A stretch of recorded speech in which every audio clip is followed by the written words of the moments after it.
thank you guys both for taking the time to do this interview.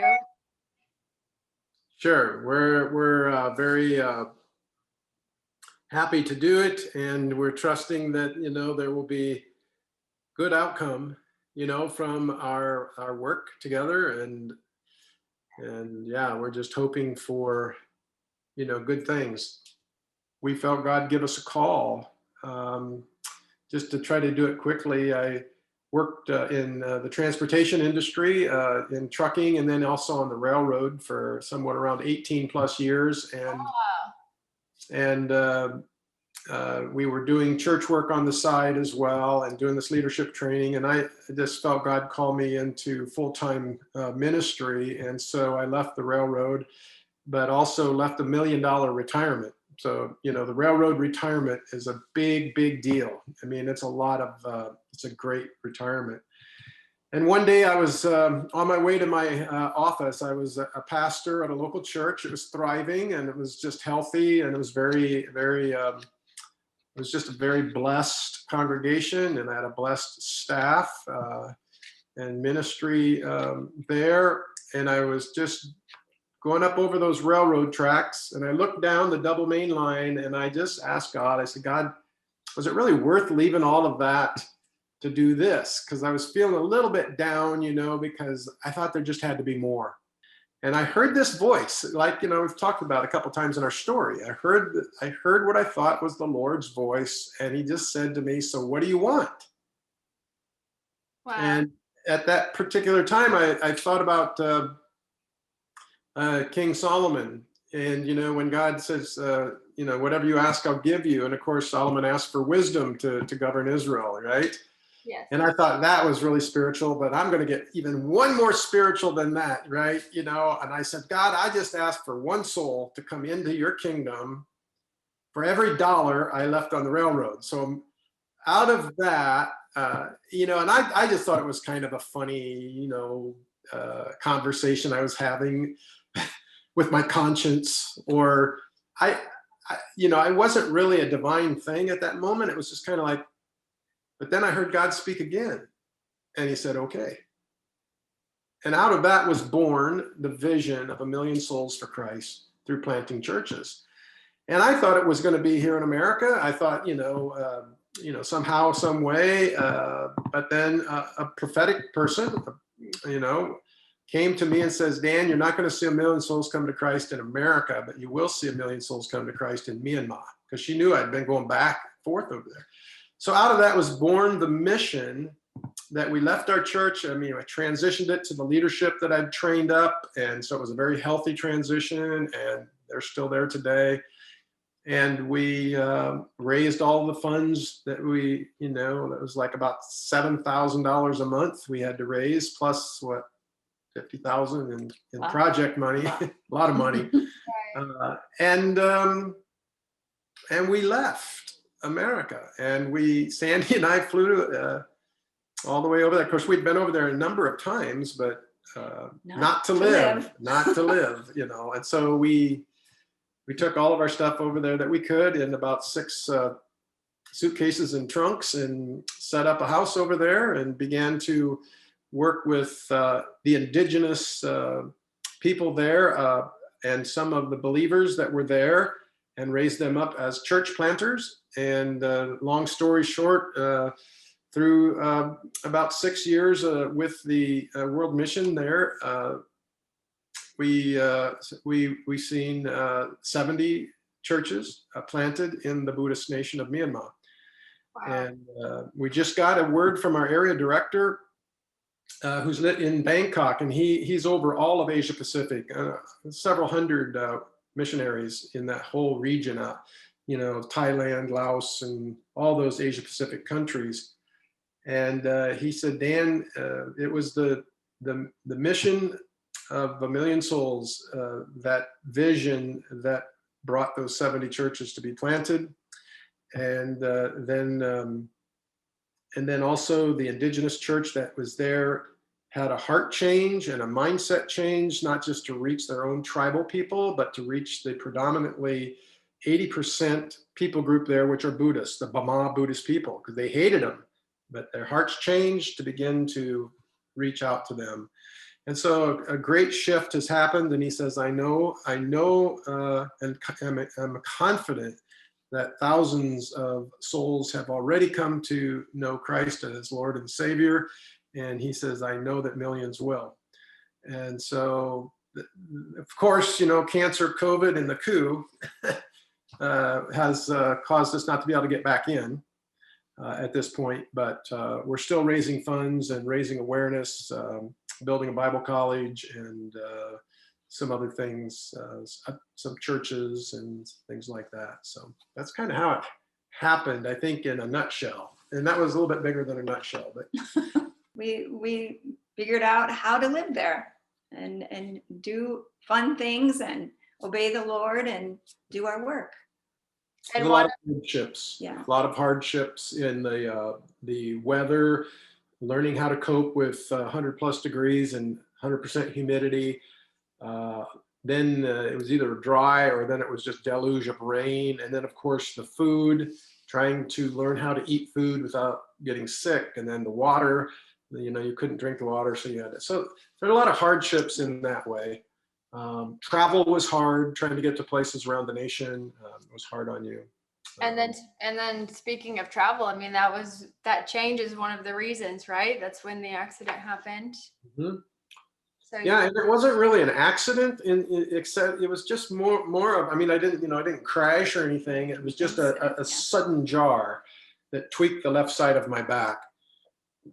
That caused me to go in and get it checked out after the pain increased rather than decreased. And of course, after 4 or 5 similar and same diagnosis of a sprain down the left side of my spine, a sprained muscle, that was in itself the fact that we went back in to finally press them enough to give us a CAT scan in an international hospital in Bangkok. I don't think I'd be here today if I wouldn't have hit that pothole, because I'd just been going on thinking I had indigestion and back pain and da, and it would have probably went to stage 4, because it was right at the verge of going to stage 4. Sure, and you're already living in this country that you're not used to, sleeping differently, eating Yep. different food, so it all kind of lined up, those symptoms, with your lifestyle. Absolutely. Yep. We wouldn't have seen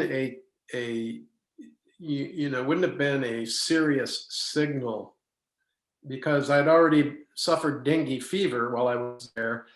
So that's kind of like malaria, and I was just wiped out from that. But it's very possible I could have been wiped out somewhat from cancer, and I just didn't know it. He kept saying during that time, and it took him a long time to get better from the dengue fever, other people would get it and they would get better in maybe 2 weeks, 4 weeks. But he kept saying, man, I think there's something else wrong with me. Why am I not getting better? Why am I not getting better? So I'm pretty sure that his body was dealing with Cancer both and dengue fever. things. Right. No fun. So tell me about the diagnosis. I mean, hearing that diagnosis.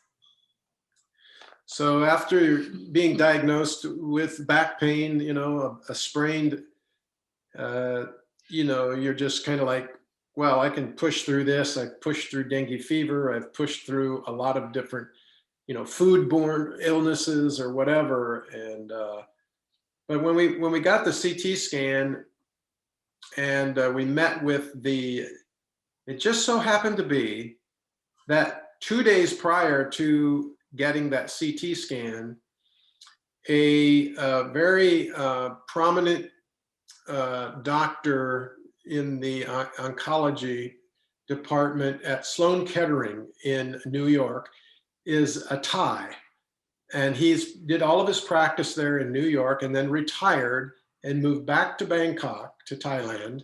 Wow. To volunteer Burma Road Hospital, which is the big international hospital there in that region, to assist them in their oncology department, to to get it up to speed to world class. And it just so happened that he just walked in the building there 2 days before this, and they asked him to do the biopsy.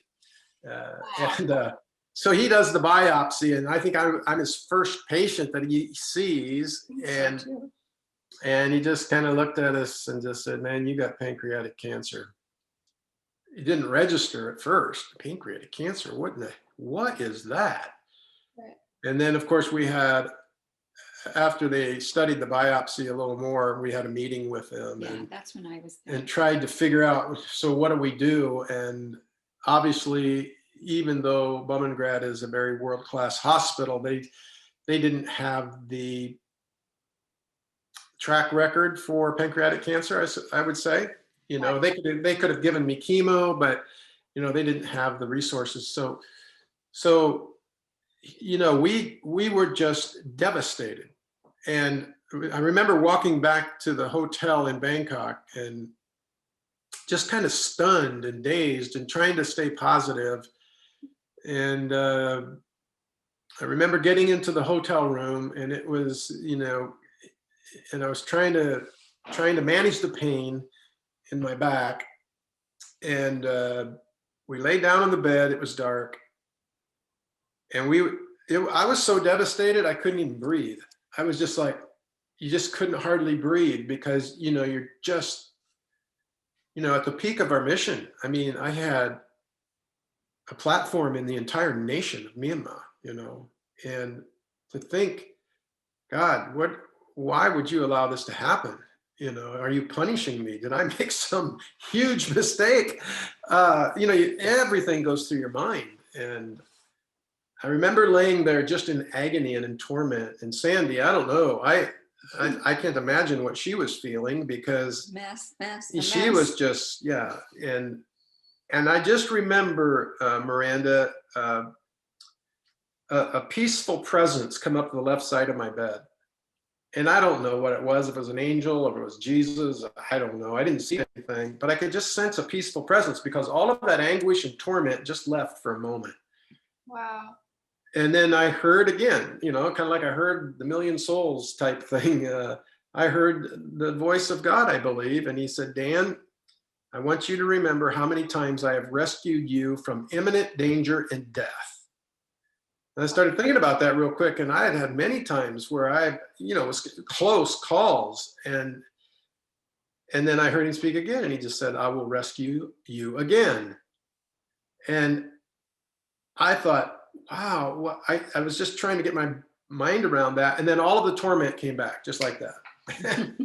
And we had to walk through this just horrific time of trying to get out of Myanmar in the next few days, get rid of all of our stuff, meet with all of our friends who, were trying to help us.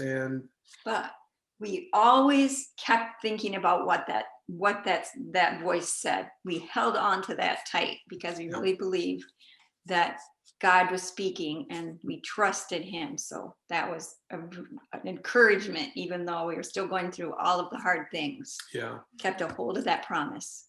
Yeah. There was pain. And of course, it was a death sentence, at least that's the way they made it sound. And of course, our children back home then, my daughter Amy and my son Andy, went right to work researching everything, right? And so my son is, he's a vice president of marketing and sales for a nutraceutical company called Orthomolecular.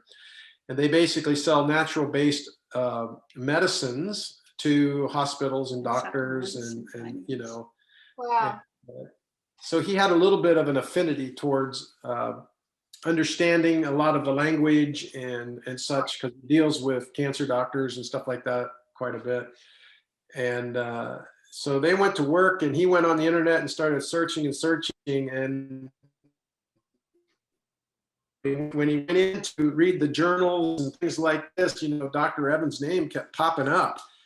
And him and Amy, and then my daughter Amy had a friend that she worked with, and this friend's mother got pancreatic cancer and was going to go to Fredert and was told to go to Freighter, but she decided to stay in Wausau, Wisconsin to get this Whipple done. And she died on the operating table. Wow. And so my daughter Amy's friend said to Amy, whatever you do, get him to Freighter. So between my daughter and then what my son read on the internet, those two managed to call Dr. Evans' office. And we also called University Madison, and they wouldn't even touch me without all my records, number one, and a referral from a general practitioner. And I'm sitting there going, dude, I've been overseas. I mean, it was just like, hey, we didn't even talk to you. But Dr. Evans had me in 2 days. We landed in Chicago on a Saturday and Monday. Yeah. Right? Monday, we were in his office, and he was looking at the scans that were taken from at Bangkok, because we had them shipped over digitally. And then he did his own CT scan and confirmed. So that's kind of, the diagnosis was just devastating. I'm a pretty strong and positive and faith-filled person, so it devastated me. I can't imagine people that don't have any hope of help from I can't imagine how they deal with it. But so then after meeting with Dr. Evans, what was his response after doing that second CT scan? So, I remember him just clicking back and forth in his computer, looking at these images, clicking back and forth. And I'm going, man, what is going on here? I don't know what he's thinking or whatever, but he's just looking and he's looking. And then I think, his response, one of the things he says, after he found out that I was a missionary, and, the thing he says, pancreatic cancer only happens to wonderful people. He said that. And I'm going, what? He said, it's, you just go look at my patients. They're all amazing people. And he said, I don't know what it is, but I don't know whether it's a phenomena or whether it's just what it is. But anyway, I remember him saying that. And then he said, you've got a stage 3 and the tumor's wrapped around is it the celiac nerve? Celiac artery or something like that. And of course the tumor had wrapped around some of those arteries. And he said, we're going to have to try to go through a process and get this thing shrunk so that we can hopefully do surgery. And he says, but what I can tell you right now is that we have a plan. He says, we have a plan. And of course that plan was, the chemo, and then the radiation, and then the surgery.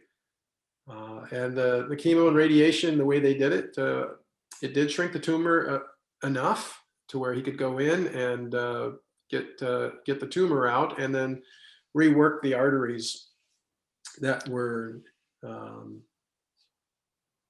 that the tumor had infected there. And so by taking those veins out of your leg. Yeah, I took veins out of the inside of my legs. He also does vascular surgery too, so he can do it all. Right.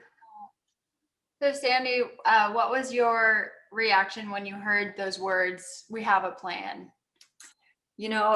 Dr. Evans is an amazing man. At that point, I didn't realize how amazing he was, but just to hear somebody have a positive, outlook, and the whole time we have been with them, especially at the beginning, all of his staff and people were so positive. Don't be negative. Being positive is going to help you 100%. And I mean, that's what you learn by reading the Bible anyway. So we have that mindset, but yet when you're in the hard struggles, sometimes it's hard to remain positive. So we were very hopeful. We were very hopeful and very thankful that God had directed us to Dr. Evans and his team.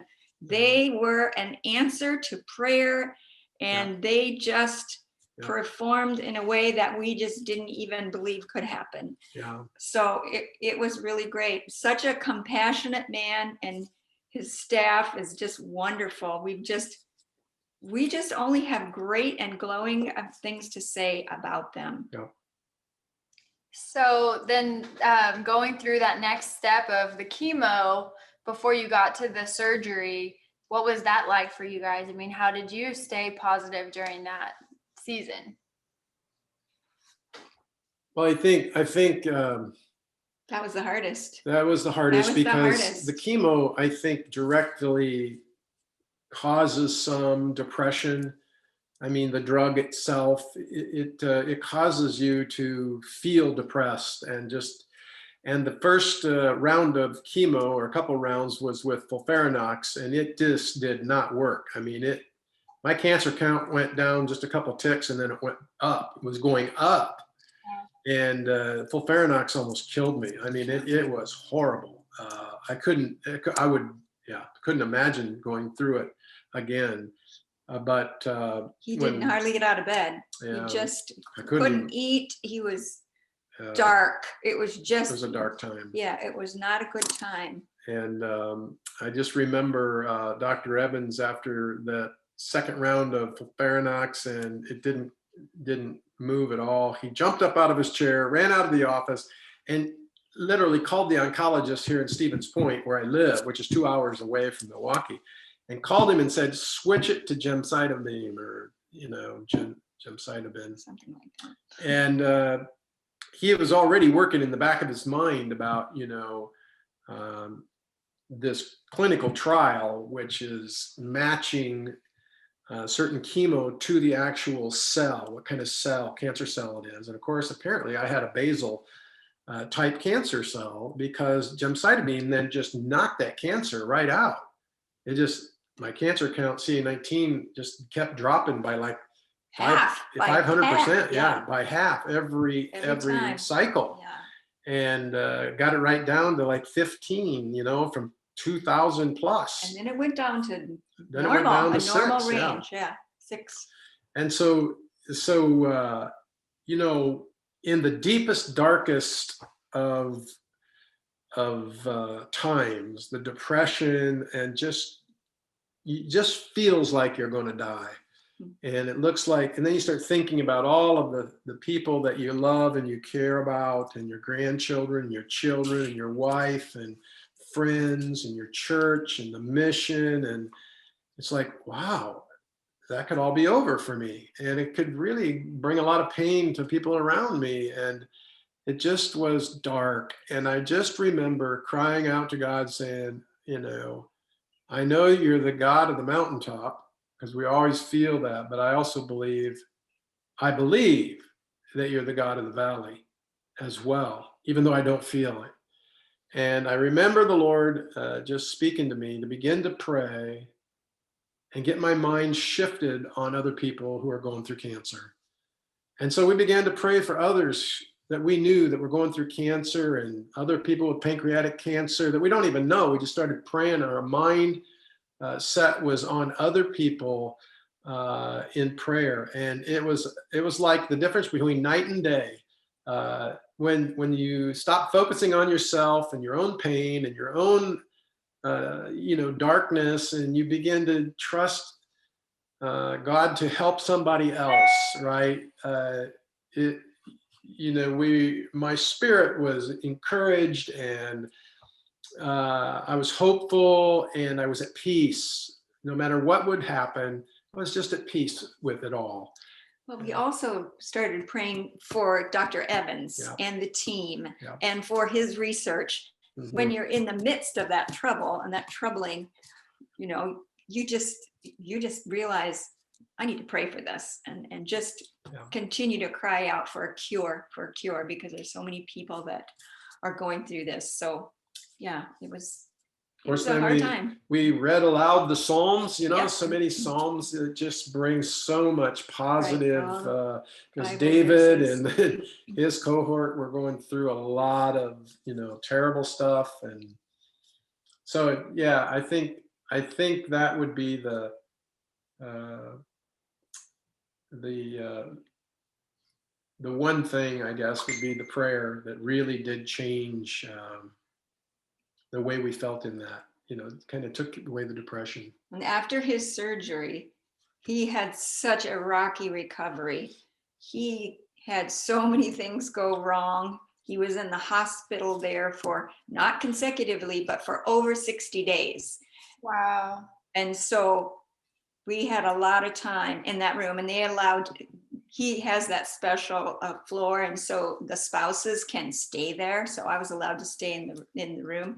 So all but one night I stayed with him, which, some people are like, how did you do that? But I was blessed and happy to do it. I mean, they come in the morning early and night, the staff, to talk, the doctors. I didn't want to miss all that. I mean, half the time he didn't know what was going on. So Right. I was so blessed that I could do that. So, but yeah, it was a rough time. And that's basically when we especially started praying or reading the Psalms. I would read to him. We would play worship music, continue praying for other people because it was so rough. But the staff and the nurses, Yeah. they were wonderful. Incredible. They were just wonderful. So we were just A so true thankful. a true picture of empathy. What that looks like in action. And that makes all the difference, I'm sure, having someone that empathizes with you, even though they're seeing it every day. Yep. I have Absolutely. one quick comment to that. After he had his 9.5-hour surgery, we were waiting for Dr. Evans to come that night, and it was a long night. It was probably 8:30 or 9 before we saw him, but he came in the room, and Dan had said, Doc, am I going to make it? And Dr. Evans grabbed his hand and he said, you're going to make it. Isn't that the way he said it? You're going to make it. And my daughter-in-law was sitting there with me, and it was so compassionate. We both just started getting tears in our eyes and just were like, oh my gosh. He did that a couple times. And that to us was just so amazing and so just blessed and touched us so much. Yeah. Wow. Speaks to his wonderful character. Mm-hmm. So after the surgery, you had that rough period of recovery. Tell me about coming out of that and how you're feeling now. Makes me cry just to think about it. Yeah, it was just rough. I mean, all of the different body functions that just weren't lining up, and your body is not doing what it's supposed to do, and you're trying to press through. And I just remember after surgery I just could not eat, and of course she was trying to, hey, you got to eat, and she'd bring me all this stuff and you got to eat, and I tried to eat and I just couldn't eat. And I'll never forget Dr. Evans coming in and said, Doc, man, so I just can't eat. And he just looked at me and said, well, then don't. What? Yeah, he just said, don't. And I go, really? He said, yeah, it's just, don't eat until you can. And so I remember going 4 days, laying in there day and night for 4 days, never ate a thing. And it felt so good. I was just like, oh, I found some. But that's when they put him on the liquid, what is that called? I can't remember the name. It's liquid food. Or whatever. It's a liquid food, and it goes into intravenously. Yeah, through his port. And oh my gosh, that was another experience. TPN, TPN, total something nutrition. I don't know what the P stands for. Okay. Yeah. So when at the hospital, great, they would take care of all that. But then when we would come home, we had to learn how to administer that to him through his port. And there was this little pump thing that was so stressful. So hard and so much stress and pressure on me because I had to learn how to do it. We did it together though, which was really great. That was the hardest, most stressful period of time out of all of it. It was being left home alone with all of the stuff that we had to do ourselves, flushing the port and hooking up this TPN and making sure it was going right and making sure. And I mean, I'm not feeling good. I'm in pain. And it's just like, and she's not really like, I'm not into nursing. she's not into this stuff. And so she's saying, Dan, what do we do? What do we do? How do you do this? I'm going, We did try home health care, and they would come in and they tell you what to do. And then they just leave. And then they leave. So we did not have a good experience with them. So You had to become a nurse overnight. and then all the medication he was on, and I, obviously I was responsible for doing that and getting him up at night, every so often he'd have to have all that. So that was stressful. And then, and I had that hose coming out of my side. Yeah, he had a drain because. So I couldn't lay on that side, and that thing was just cutting me all the time. It was like a knife going into my side. And I was in so much pain. It was like, every time I'd move, and then I'd find a comfortable spot, and then I'd have to go get up and do something, and so, and then I guess the other thing that just comes to mind when you ask that question is I would get infections, and it would cause what they call rigors, and all of a sudden I would just get really cold on the inside, and then I'd just start shaking. I would just tremor everywhere, and I would just shake, and I couldn't stop it. And I remember my jaw would just tighten up, and I'd try to stop it, and that was scary. That happened at home, and that was pretty scary. And then he had to take ambulance to back to Freighter because of that one time. But he had 3 infections, and at one point he had 2 at the same time. Oh my goodness. And they couldn't figure out what it was. So they didn't know how to treat him. So it went on. And that was one of the really long stretches he was in the hospital because they couldn't do it. They couldn't figure it out. And he was on that TPN, which I'm glad we were in the hospital. So thankful, because when he was here and he started doing that, the infectious disease doctor at Freighter, the guy that's over all of the infectious disease, he would come into my room and sit on the foot of my bed, and he'd just sit there and he'd say, Dan, we just can't figure this out, but we're going to, what did you do in Burma? And, because he was going through all of these tropical disease things that could possibly be it, and I said, well, I've been to places that, who knows what I could have picked up. But so I think he just threw the atomic or the nuclear antibiotics at me, everything he had, and eventually it took care of it. But and remember that cocktail that Dr. Evans did for you? Because what? Why did you have to have that? I was just in so much pain. I couldn't. So yeah. So it was. He mixed up what he called Dr. Evans' own cocktail, and when he would give that to me, some kind of a pain redo. And I thought, no, this is working, Doc. I think I might need that again. Yeah. That's. So. Well, okay. So then, when did it start to get better? The surgery was in March of 2019, and our daughter was going to be married in September. So that was one of our goals, to see him be able to walk her down the aisle. And he was able to do that. He was able to be there for the whole wedding. He got tired toward the end of the reception, and he was very thin, but he was able to be there. So we are so thankful. And she is especially thankful. So, I planted a garden, and, I'm back to work. I'm ministering most weekends, most Sundays, and traveling for meetings. And so, yeah. He used to have to take a nap like every day, at least 2 hours. So, but now once in a while he'll have to take a nap, but so he's improved a lot in that respect.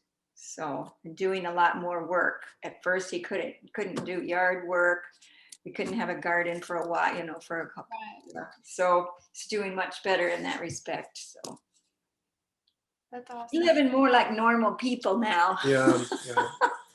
Yeah, for sure, for sure. Which is awesome. So what would you say to someone who hears this story and hears about, how difficult the journey was? What would you say to encourage them that it's worth it and not to give up on those hard parts? Right. I would say that our minds make it way worse than it really is, because when you're under such good care, like with Dr. Evans' team, it just takes a huge, huge weight off of you. And I would just tell people that there's always hope, that there's always hope, and things can change, for the better, and to keep your mind set on that, and that there are people here like Dr. Evans' team and Dr. Von Hoff in their team and others who are dedicated to really look out for your health and your life. They're there to go to bat, to give you every possible chance of making it. And that we should work with them and help them do their job the best they can do by remaining positive and being full and keeping an attitude that is gracious and helping them do the best they can do. And I would just say also that you have to start out. Dr. Evans told me, he says, Dan, this is not a sprint. This is a marathon. You're going to run a marathon here. And so you've got to pace yourself. It's going to be the long haul. And so if you get the mindset that this is a long haul, you can just take it a piece at a time, one piece at a time. You put a puzzle together one piece at a time, and you can't try to get the whole picture done at once. And we've always heard the old adage of how do you eat an elephant, right? One bite at a time. And it's over a long period of time that you see the results. And I also would tell people that when you're in these types of life-threatening diseases, right, that you need to think beyond the here and now. I mean, you need to think about the big picture and not just our life here on this earth. I think that it's the perfect time to think about spiritual things, and because I think the spirit is the very core of man, and if we can see our spirit become healthy and regenerated, and that it does help the body, heal. And so I believe that, hope, help, and healing are something that, I want to be a part of bringing to others. And I'm not talking about, being a Bible thumper and my way is the only way, but I do believe that there is a true way, that people can consider during these times of, the darkness. When you're in the darkness, you need to see some light and hope. And so I want to be a hope dealer. I want to deal hope. I'm not a drug dealer. I'm not any other. I want to be a hope dealer. I want to bring hope to the points of pain, wherever that may be. People suffer, not just with cancer, but they're suffering in so many other ways in our world. And I want to be a person that, by God's grace and with his help, can bring hope, help, and healing to them during these times. And it could be the worst of times, but it could also possibly be the best of times. Sometimes in the valley, in the darkness, it's where we really meet the light. It's where we really understand things and how temporary life is. And maybe there is something beyond this natural touch, taste, and feel life that we live, this carnal, everyday human life. Maybe there's something beyond that we should discover, and maybe we should invest in that. And so I want to help people to see that,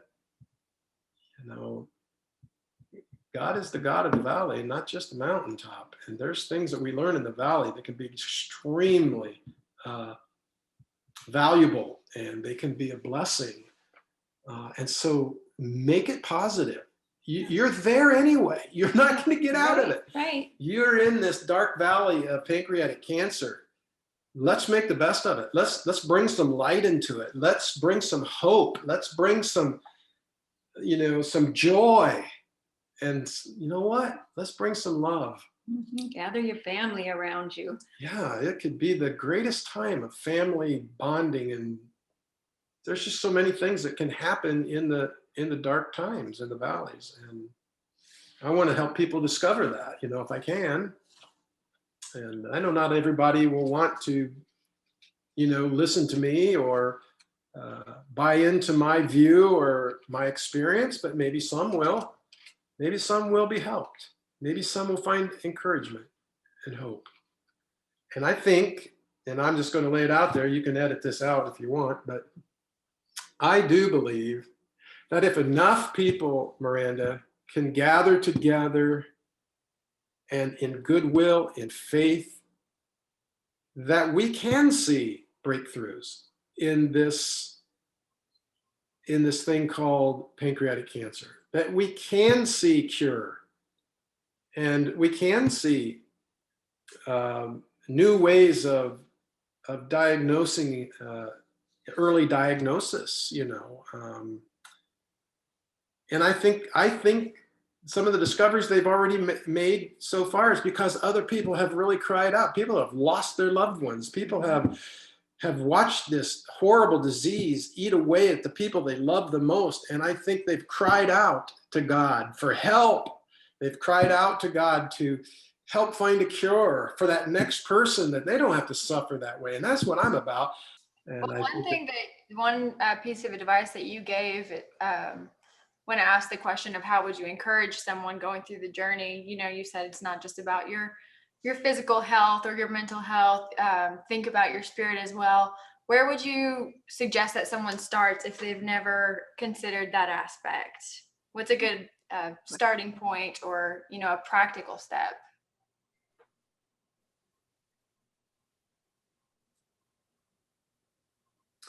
I guess from a general perspective, I would encourage people just to go somewhere that is the most beautiful spot that they know of on earth. Maybe it's their backyard, maybe it's somewhere, and just take measured time and look at creation. Just look at what is around you, in the trees and in the flowers and in the bees and in the grass and in your dog and your cat and your husband or your wife or your children, and meditate on the majesty of all that you see and the intricate design of all of that, the intricate design of our bodies. Look how many years Dr. Evans has had to study, and how much energy he has given his entire life just to cut me open and take out a hunk of bad stuff and reroute some wires in there, because we are so fearfully and wonderfully made. We are so, the earth and everything, we just blindly walk through. If they would just take time, set back, and just meditate on the intricate design, because I do believe that will imply something to them deep in their spirit, that there is a designer. I would just say to people that there is a specific revelation out there. Just like researchers are trying to discover a cure for cancer, we as human beings, as created ones, need to discover the one who designed us and give us life. And that's what I would say. Start there, because that will bring hope. You might be viewing this video right now and wondering how you can help. First of all, by being a dealer of hope and help and healing. But what we're really asking for right now is that you would bring the financial part of that as well. And so we're asking you to give generously to the Sina Magowitz Foundation so that they can continue those clinical trials that have already produced great results and fruit. Many people are still alive as a result of that. So let's find a cure. Let's invest in prayer and hope and help and healing, but also invest financially and make it happen. Together we can do it. Thank you both so much for your time and for sharing your story. I mean, it's so inspirational, every aspect of it, from leaving the comfort of your home and then taking this journey, never giving up and seeking healing, and now even having a heart to help others, to help others that are going through this journey. It's beautiful to see, and I'm honored that you guys would take all this time to share your story with me. And I'm looking forward to being able to administer sharing this story to the rest of our viewership, because I know that people are going to be really impacted by it. So as they say, right, in Jerusalem, shalom. We'll Shalom. talk soon. All right, bye-bye. Bye-bye. Thanks. Bye.